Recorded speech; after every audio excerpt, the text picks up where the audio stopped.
तो hello guys, आज हम लोग एक और न्यू सीरीज को शुरू करने वाले हैं जिसकी स्टोरी लाइन तो बहुत ही कमाल की है और उसके ग्राफिक्स भी कमाल के हैं। तो चलिए जल्दी से शुरू करते हैं इस सीरीज को। तो कहानी की शुरुआत होती है और हमें एक छोटे बच्चे के रोने की आवाज सुनाई देती है जो कि वह कहीं जा रहा होता है और वहां पे बैठी हुई कुछ उसे देख रही होती हैं और एक डीमन गोयल तो टोकरी के साथ लिपटी भी होती है और उसके साथ पानी में बहते हुए आगे की तरफ जा रही थी। उस बच्चे के गले में एक जेट पेंडेंट होता जिसकी वजह से वहां पे मौजूद जितनी भी डार्क एनर्जी होती है वो उसके ज्यादा करीब नहीं जा पाती, ना ही वो डार्क एनर्जी उस बच्चे को हर्ट कर पाती है। मगर वो डार्क एनर्जी उस बच्चे का पीछा करते हुए जा रहा है। फिर अगले सीन में हमें दिखाया जाता है कि वो बच्चा एक विलेज में पहुंचता है जहाँ एक आदमी उसे पानी से निकालकर अपने घर में ले आया था। वो लोग कहते हैं कि आखिर ये बच्चा है कौन? मास्टर ने तो कहा था कि अंधेरा होने से पहले ही घर वापस आ जाया करो, मगर ये लड़का तो अंधेरा होने तक भी बाहर मौजूद था।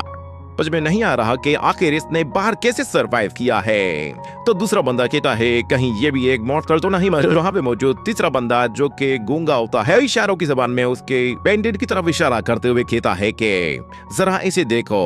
वो मॉन्क उसकी बातों को ट्रांसलेट करते हुए कहता है कि एक गले में जो पेंडेंट है ये सेम टू सेम वैसा ही है जैसा कि हमारे विलेज के स्टैचू में है। ये स्टोन असल में डार्कनेस को दूर भगाता है। ये सुनकर वो लोग कहते हैं कि हाँ ऐसा हो सकता है कि ये जेट पेंडेंट ही इसके सर्वाइवल की वजह हो। मगर वो छोटा बच्चा कंटिन्यूसली रोए जा रहा होता है जिसकी वजह से वहां पे मौजूद तीसरा बंदा कहता है कि तुम लोग अपनी बकवास बंद करो, मैं इस बच्चे को उठाकर बाहर फेंक रहा हूँ। ये कहते ही वो जोर से बिल पर अपने दोनों हाथ मारता है जिससे वो बच्चा ऊपर उछल जाता है और भी ज्यादा जोर से रोने लगता है और वो आदमी फिर उसे उठाकर दूर फेंकने लगता है। मगर वहां पर एक और बंदा आ जाता है जो कि उसे बाहर गिरने से पहले ही पकड़ लेता है। कहता है कि क्या तुम लोग पागल हो गए हो? इतने में अचानक फिर वहां पर एक और बंदा आता है जो कि अपनी आंखों पे पट्टी बांधे हुए होता है। वो उन लोगों से कहता है कि अक्सर लोग ऐसे बच्चों को जंगल में छोड़ देते हैं क्योंकि वो लोग उन्हें पाल नहीं सकते और वैसे भी यहाँ पे हमारे अपने खाने पीने के लाले पड़े हुए हैं, हम लोग इस बच्चे को कैसे पालेंगे? बेहतर ये कि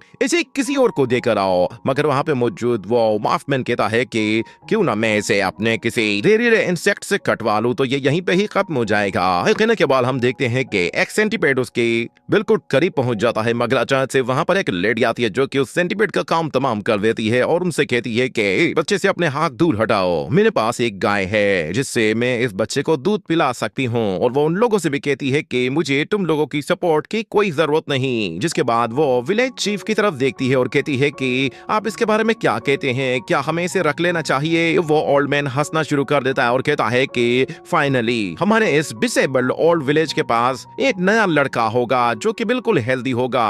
तो वहां पे खड़ा हुआ वो मॉन्क कहता है नहीं, अगर विलेज चीफ को इसमें कोई इनकार नहीं तो हमें भी इसने कोई इनकार नहीं, और वैसे भी हमें इसे कोई नाम भी देना चाहिए। तो वो विलेज चीफ कहता है कि ठीक है तो फिर हम लोग इसे इसका लास्ट नेम दे हैं जो कि किन होगा और इसका रियल नेम होगा मू, यानी इसका पूरा नाम मू किन है या फिर इसे किन मू भी कहा जा सकता है। लेडी से कहता है कि अब तुम ही इसे पाल पोस कर बड़ा करोगी। जिसके बाद हमें दिखाया जाता है कि हमेशा उस ओल्ड लेडी के रूम में होता है और एक जगह सोया हुआ होता है। अचानक से वहां पर एक डार्क एनर्जी आ जाती है जो कि आहिस्ता आहिस्ता उस बच्चे की तरफ आगे बढ़ रही थी और उस ओल्ड लेडी का ध्यान किसी और चीज की तरफ था और उस बिहार जी के अंदर से बड़े बड़े हैंड्स बाहर निकलते हैं जो कि उस बच्चे की तरफ आगे बढ़ने लगते हैं।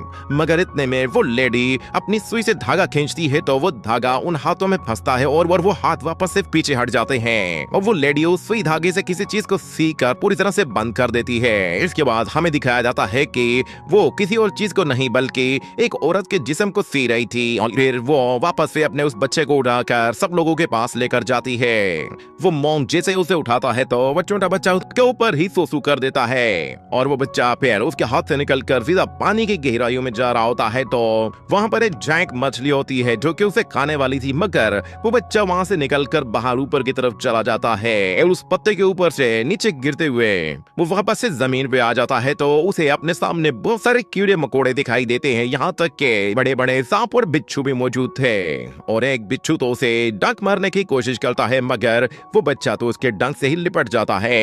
चलते चलते वो बच्चा पहाड़ के किनारे पर आ पहुंचता है जहां वो सब लोग उसे देखकर बिल्कुल हैरान रह जाते हैं। वो बच्चा जैसे उस पहाड़ से नीचे कूदता है तो सबके बिल्कुल बालों से बच जाते हैं और उनमें से एक बंदा तो उसे बचाने के लिए फौरन से दौड़ पड़ता है और हमें दिखाया जाता है वो बच्चा हंसते मुस्कुराते हुए सीधा नीचे की तरफ जा रहा था। उसे इस चीज की कोई परवाह नहीं थी कि वो कहां जा रहा है। इतने में एक ईगल उसे आकर पकड़ लेती है और उसे अपने घर की तरफ लेकर जा रही थी। मगर अचानक से वहां पर एक बंदा उसे बचाने के लिए आता है तो वो खुद ही उसकी आंखों पे जोर से उंगलियां मारकर उसे नीचे गिरा देता है और वो चीलों से उठाकर वापस से अपने घोंसले में ले जाती है जहां उसके बड़े बड़े बच्चे होते हैं और वो उसे खाने की कोशिश करते हैं। मगर वो बच्चा उन अंडों के साथ लुढ़कता लुढ़कता नीचे गिर जाता है और हमें दिखाया जाता है कि वो बच्चा आहिस्ता आहिस्ता बड़ा होना शुरू हो जाता है। वक्त गुजरने के साथ साथ उसकी एज बढ़ जाती है और वो जैसे ही नीचे गिरता है तो उसकी पीठ पे बंधी हुई बास्केट उसके मुंह पे आकर गिरी थी, जिसके बाद वो वापस से उसे सेट करता है और देखता है कि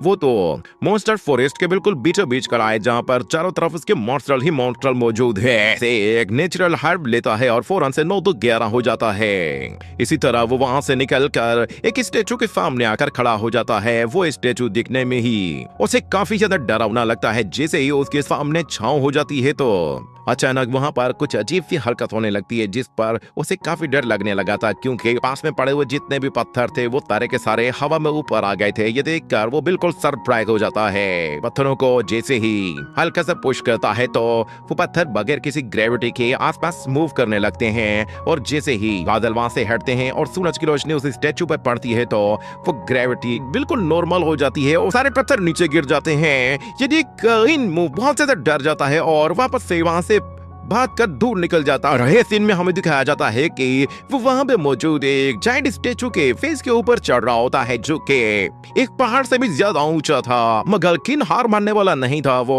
उसके ऊपर चढ़ जाता है तो उसे वहां पर आइलैंड क्लियरली नजर आ रहा होता है। मगर वो अपने सामने बादलों को देखता है और फिर एक पत्थर उठाकर उनकी तरफ फेंकता है।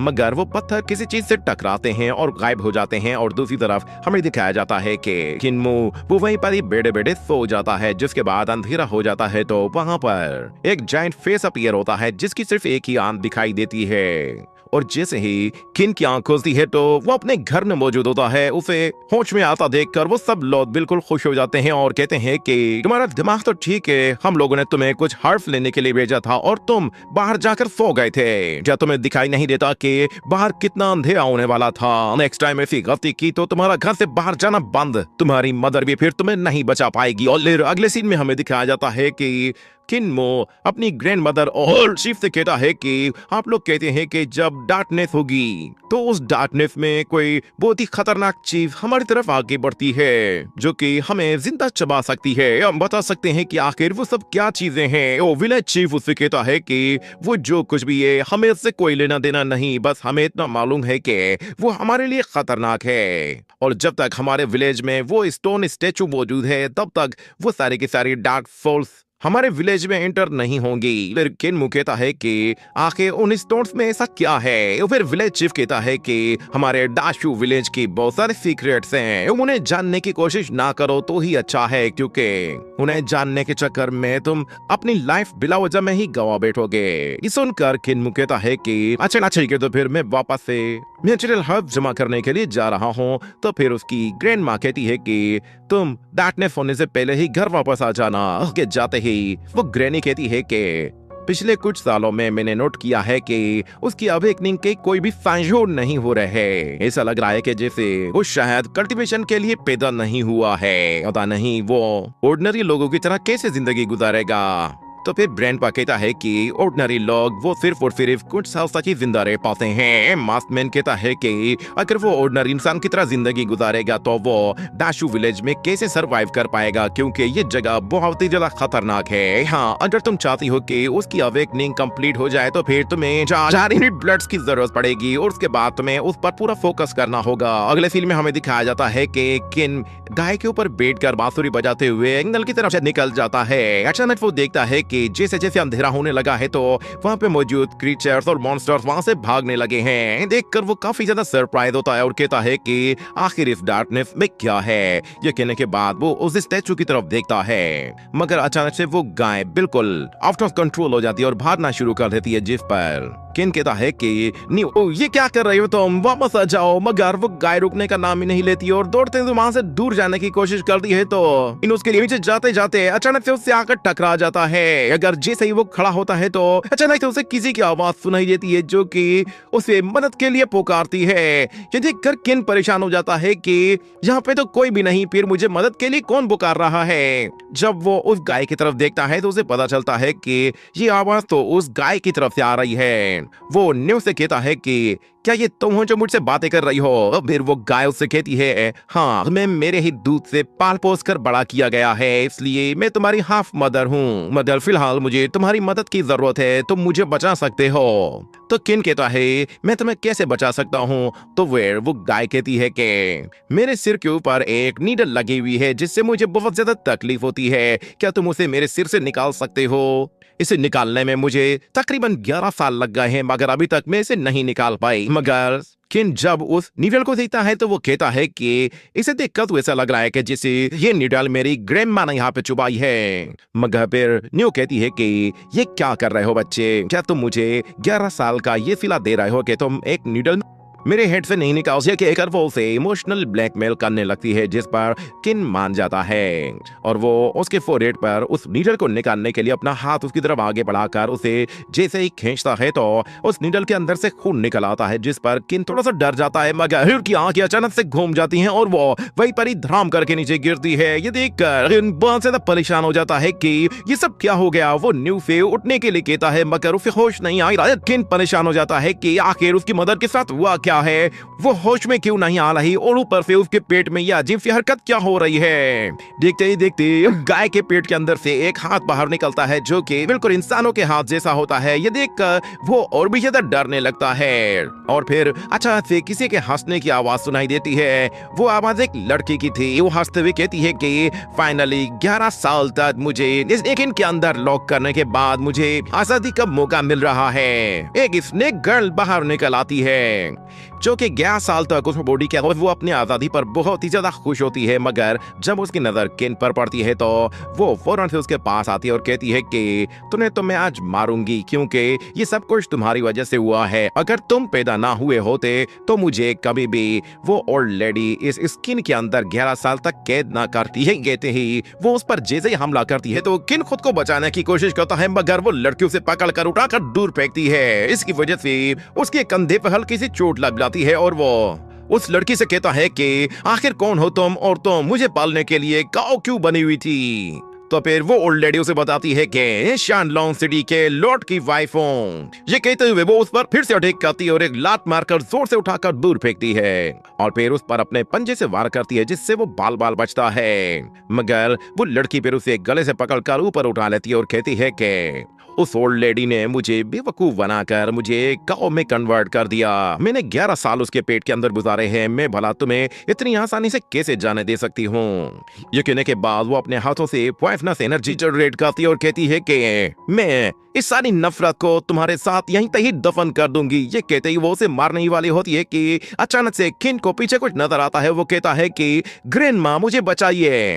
ये सुनकर वो लड़की डर के मारे पीछे देखती है तो किन उसे जोर से लात मारकर पीछे धकेल देता है और वो लड़की सीधा एक मॉन्स्टर फ्लावर के मुंह में चले जाती है, जिसकी वजह से वो फ्लावर उसे निकलने की कोशिश करता है और किन वहां से 9 तो 11 हो जाता है। इतने में वो लड़की अपनी पॉइजनस एनर्जी का इस्तेमाल करते हुए उस पूरे के पूरे फ्लावर को ही डिस्ट्रॉय करके रख देती है और उसे किन पर बहुत ही ज्यादा गुस्सा आने लगता है, जिसके बाद वो फौरन से अपने रियल फॉर्म में आने लगती है। हमें दिखाया जाता है कि उस लड़की के चारों तरफ एक जायंट स्नेक की स्पिरिचुअल बॉडी आ जाती है और वो बहुत ही ज्यादा गुस्से में आ गई थी, तो उसकी पावर बहुत ज्यादा बढ़ चुकी थी। जैसे ही वो किन पर हमला करने की कोशिश करती है तो अचानक से हमें दिखाया जाता है वहां पर ग्रैंडपा क्वाना पहुंचता है, जो कि उसे आते ही फौरन से उस स्नेक गर्ल से बचा लेता है और हमें वहाँ पर वो ग्रैनी भी दिखाई देती है। और साथ ही उस स्नेक गर्ल से कहती है कि सिटी लॉर्ड की वायुम आज तक जिंदा इसीलिए हो क्योंकि मैंने तुम्हें जिंदा रखा हुआ है।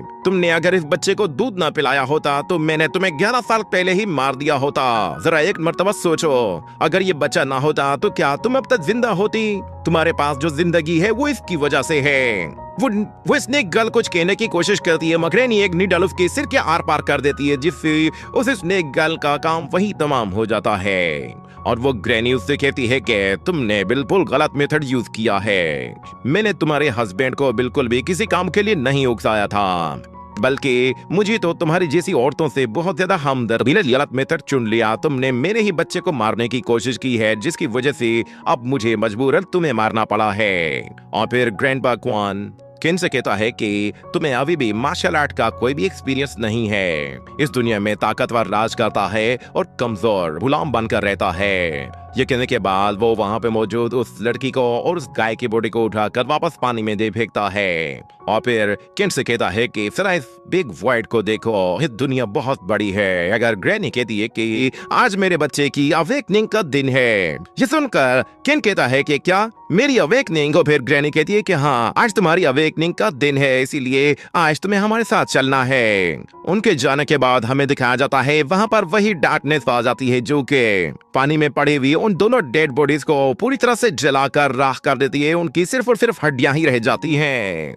और वो डेड बॉडी फिर तैरते तैरते दूर पानी में कहीं और चली जाती है, जहाँ पे हमें कुछ और कल्टीवेटर्स को दिखाया जाता है। वो लोग उस डेड बॉडी को देखते हुए कहते हैं हॉटस्टर्स हर जगह फैले हुए हैं। डाशू विलेज वो पूरी तरह से हिमालयों से भरा हुआ है। जाने के बाद वो उस लड़की की डेड बॉडी को निकाल कर वापस पानी से बाहर फेंकता है और कहता है कि इस ड्रेस को देखकर लग रहा है कि ये लड़की कोई अमीर घर की थी और यहाँ पे जियाओ लॉन्ग सिटी ही डाशू विलेज के सबसे ज्यादा करीब है। ऐसा लग रहा है कि ये लड़की जियाओ लॉन्ग सिटी की बहुत ही फेमस लड़की हुआ करती होगी, क्योंकि पर्सनैलिटी और इसके पास मौजूद सामान से ऐसा लग रहा है कि इस लड़की को किसी ने अपनी नीडल्स चुभा कर कंट्रोल करने की कोशिश की है और ये काम किसी और का नहीं बल्कि सिर्फ और सिर्फ टियान मो का होगा। ऐसा लग रहा है कि जैसे वो सब के सब लोग यहाँ पे आसपास कहीं छुपे हुए हैं। वो अपने सारे साथियों से कहता है कि सब लोग मुझे फॉलो करो, हम लोग फौरन से डाशू विलेज की तरफ जाएंगे और उन सबको खत्म कर देंगे। ये कहने के बाद वो लोग फौरन से आगे निकलते हैं और इसी के साथ ये एपिसोड यहीं पे ही